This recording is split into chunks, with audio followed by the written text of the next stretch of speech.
What are you scared of?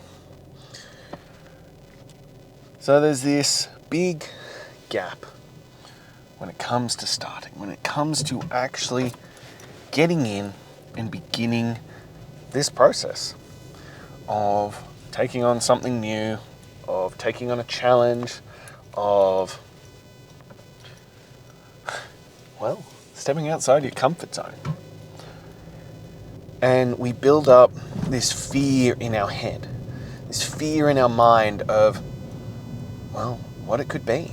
And sometimes it's absolute bullshit. Well, actually, let me rephrase that. Not even sometimes. Pretty much all of the time. That story in our head about what could happen if we went all in is fucking bullshit.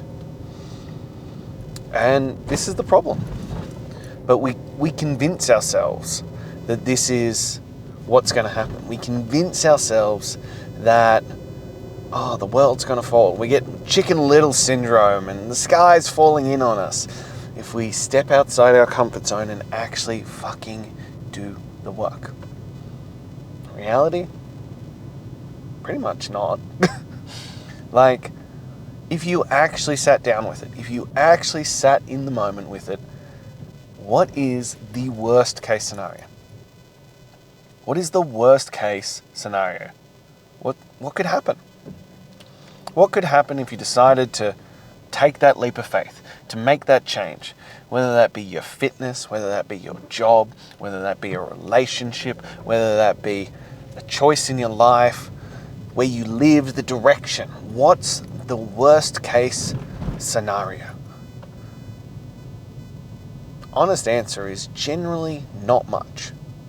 And even if it is horrendous, more often than not, once we get past that quote-unquote terrible time, you realize how important that lesson was.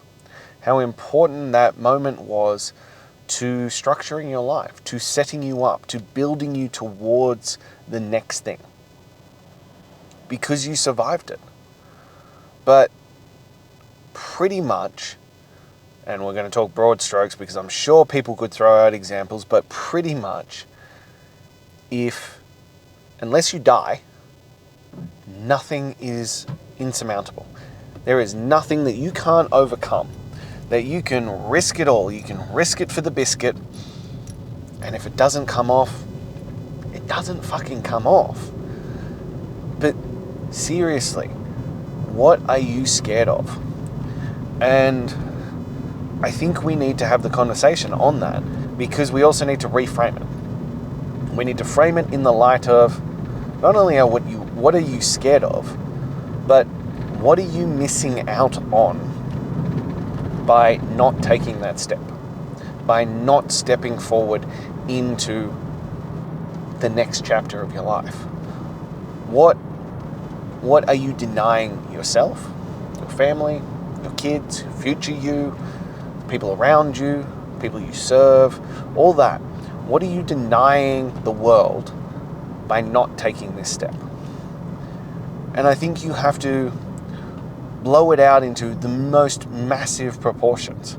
Because, let's take health and fitness, for example. Most people would be like, that's generally a very selfish undertaking. So, I might have a bit more energy, or I'd be a bit more confident, or I might like myself a little bit better, or I might have better self-esteem, or, any of these kinds of things. But that doesn't really, change the world on a grand scale, does it? Well, yeah, it can. It really can. It can change your entire world on a gigantic scale. If you have children, they're looking at you. You set the standard of it. We've spoken about it before. The likelihood of your child being obese, if one parent is obese, I always get the stats wrong, but it's something like 50%. And if both parents are obese, it jumps to something like 80%. Being obese isn't a genetically passed on condition. It is a learnt habit. So if you change who you are, if you change your habits and how you show up, you are then directly impacting their future and their health. And as someone who has been fat and been fucking bullied as a teenager for being fat, I can tell you it is not something you want your children to go through. It is not something that you want them to have to suffer through. You want to give them the confidence to be able to go out and do that. Yeah, kids are fucking dicks, and there's probably other things that they'll get bullied for, but you don't want to let that be one of those things. And then even if you just put it down to health, if they're obese as children, they're most likely going to be obese adults, but they've already placed so much strain on their body, on their organs, on their heart from such an early age, you are setting them up for failure. So take the leap into being the fittest, strongest, healthiest version for your kids. Fuck doing it for you, do it for them. Do it for your partner, do it for those around you, because you'll inspire them. We spoke the other day about how your discipline should be so strong it makes others uncomfortable, which then in turn forces them to change. And it might not be the change that you think it should be. It might not be at the level that you believe that we should have. But I would give the example of my father. So my father is a very ingrained man. He is one of those people who has said to me, he's like, this is what I've done for my entire life. Why would I change now? And also to the point of things like a life without chocolate. What's the point of living if I can't have chocolate? So this is the kind of man that we're getting here. He has had white bread with cheese and Vegemite for lunch every day for 70 fucking years. And like, I've been into fitness since I was 15 years old. It has, as we've discussed many times, it hasn't been a clear fucking linear path. I have not been this straight-edged to a great physique and in great health. There has been many ups and downs, and I have been overweight, and I have been in incredible shape, and then I've been overweight again. I've been fat to fit to fat to fit. Thankfully, I'm on the fit side this time, and I am convinced that I have found the way that it is just going to continue forever. But nonetheless, that is not who my father is. That is not the man my father is. My father was a naturally gifted athlete who basically dined out on being a naturally gifted athlete for his entire life. And yet, we have reached a point where he was like, I want to do your program. Now, he hasn't taken it on properly. He hasn't understood the assignment, and I will foreshadow that. And I have said this to his face. So don't worry about, like, people like, oh, you can't say that about your dad. I have said this shit directly to his face. So we're all good on that front. I have told him that he has not understood what I'm getting at, and I told him that I am not going to be gentle and kind in my description of this. If you are entering Chasing Greatness, I am going to hold you to the highest fucking standard. And that means if you are not maintaining that standard, I am going to let you know all about it. This isn't, soft and happy clappy and like, woo, you're a special little fucking snowflake. No, this is, you fucked up. Let's deal with it. Let's sort it out and let's get you back on track. But my father has undertaken Chasing Greatness daily. And lo and behold, the first week he lost 5.5 kilos. But that only came around because my discipline reached such a level that it made them feel uncomfortable. It made my father and my mother uncomfortable, and then in turn changed. Now, as I said, they haven't understood the assignment completely because they've gone, well, I'm going in for the 6 weeks and then I'm moving the fuck on. Not the point of the story. Not what we're getting at. Not the point of Chasing Greatness daily. You've got to come in with the understanding that the definition of insanity is doing the same thing over and over and over again and expecting a different result. Nonetheless, he has committed. He has seen my level of discipline and going, I am going to make a change. He stepped up to the plate and the fucking results are showing. On average, people lose between 5 and 15 kilos in the 6 weeks of doing Chasing Greatness daily. The results are in the pudding. it becomes that reality of it if you're willing to show up and do the work. But we have to remove that story of what you are scared of, because it is going to be difficult. But we need to talk about the risks of the other side. We need to talk about the risk of not undertaking that. Yeah, you can go, it's scary. I'm scared of stepping outside my comfort zone. I'm scared of what will happen when I step forward into this. And I get that. I fucking get that. Because, well, we had the discussion last week and I'm still in this battle with it. I am in the process of needing to take a massive step forward, a massive change in my life, a massive leap into the next stage of my life. And I am shitting fucking bricks. And I've gotten to the point where I'm, analysis paralysis. I am stuck and I am not doing anything. Not only am I not moving forward, I'm not even doing what I used to do. I'm stuck in that mode of like, fuck, because I got scared. Got fucking scared. And I haven't fixed it yet. I'm in the process of doing it. I'm in the process of, unraveling that mind web of fucking bullshit stories in my head about what could happen and what's going to go wrong and all that kind of stuff. But a big part of that is getting them out. Just get those stories out of your head, whether that's talking them out to a friend, writing them down, messaging it to someone, whatever the fuck it might be. Because when you actually put it out into the world and you take it out of this echo chamber of your own mind, you'll realize how fucking insane they are. How crazy that shit is. That once you actually get them out into another format, and especially if you share it with another person, you'll go, oh, I sound like a crazy person. Because it's all fucking bullshit. It's all just been bounced around your head and built up and built up and built up and built up and built up. But the stories aren't true. And as I said, that's what I'm doing at the moment. And I had to keep digging into deeper levels. I had to dig into, because I thought I'd uncovered the reason why I was scared. I thought I'd uncovered the thing that was holding me back. And I was fucking wrong. I was wrong. I just, reached the surface level and I dealt with that. But you have to dig deeper. There's an amazing book by Byron Katie, which I strongly recommend everyone read.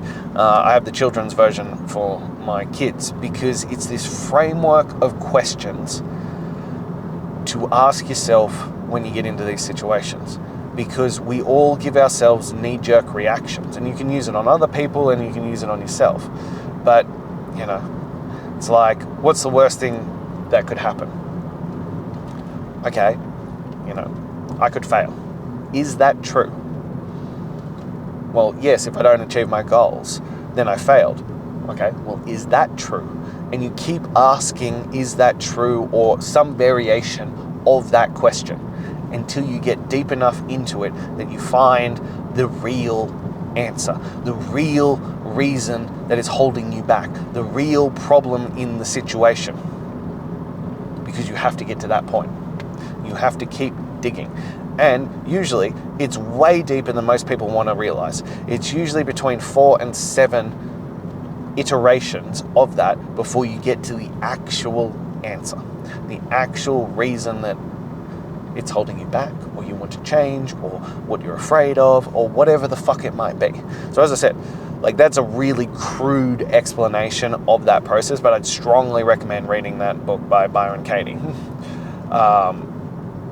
Because it gives you a framework to open yourself up to, discover what's truly in there, what's truly underneath, what's truly at the bottom of this issue.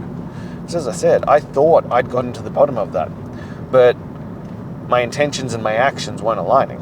My intentions of, I'm going to take this big leap for me, for my kids, for my wife, for my family, for those I serve, for you, all these things. I was going to take this big leap. And here I am standing at the precipice, fucking shitting myself, staring down at it, courage gone, everything has fled me, paralyzed in this situation. So I have to overcome that. So I have to face those demons. And sometimes that means sitting in all of that, sitting in that fear, sitting in the emotions that are attached to that. And I had to dig deep to find out what I was actually afraid of.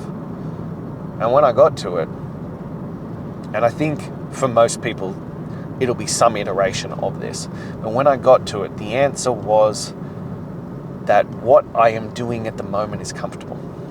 It is easy. It's consistent. I know the outcome. I know I can control these variables. I know I can control where I'm at and what is happening. And the next level is new, and it's unknown, and I have never done it. And I am petrified of that. Not just that I don't know, but there's a bullshit story in my head that I will fail because I've never done it before, it's never worked in the past, all this kind of bullshit. And the bullshit story that I will lose everything if I attempt it. But at its core, it's that I am comfortable. At its core, it's I know the outcomes of what I do right now. I could do what I do right now in my sleep. I could win at this game every single day without fucking trying. Hell, that's what I do. I win this day. I win this game without effort. And I don't need to think about it. I don't need to work hard. I don't need to give it my all. I just need to barely show up and I fucking win. So yeah, I don't want to play that game anymore. I want to move on to one that there is a high likelihood I will fail over and over and over and over, but I'm going to fail my way to success, which is a conversation for another day. But I will continue to fail, but I have to keep pushing forward. I have to keep doing those things if I want to reach where I'm going to go. Yeah, I could stay in this position. I could stay where I'm at right here, right now, and it would be okay. But it doesn't fulfill me. It doesn't light me up. And that is the comfortability trap, which is also a conversation for another day. That where we are at is so comfortable, but not great, but comfortable, that the fear of taking on the next thing holds you back from that. So I want you to take this concept, I want you to take this exercise, and I want you to go sit with it. And I want you to truly ask yourself the questions of, what am I afraid of? What is the worst case scenario if this all goes to shit? If I take this plunge with my health, with my fitness, with my life, with whatever it might be, what is the worst case scenario? And then flip it on its head. Well, what if it all works out? What if I risk it for the biscuit and it's everything I have ever hoped for and more? What if I achieve everything I've ever wanted? What then? What happens then? And give yourself the clarity of it. Give yourself the clarity of what could come out of this if you actually did it. Where could you end up? How great could your life be if you actually committed and did the work? Because that is the question. Now, if you're ready, know that you're ready to overcome that fear, shoot me a message. Let's get you into Chasing Greatness Daily. Let's start that process. Let's begin with the physical and see who you can be on the other side. If you're not quite there yet, click the link in my bio, grab my top 10 tools to transform your mental toughness. And lastly, as always, if this spoke to you, if you enjoyed it, if it inspired you, if I've dropped some knowledge on you that's going to help you, please like, comment, subscribe, and share. But most importantly, subscribe. The majority of people who are watching this are not subscribed, and I need you to hit that subscribe button. It really does help me out. So as a personal favor to me, please do that, because as my favor to you, I will continue to be here every single day. Just like everything with Chasing Greatness Daily, I do not fucking miss, and I do not miss a day, and I will be here again tomorrow to share from the front, sharing from my lessons as I go through this. So I don't want you to miss that. Until then.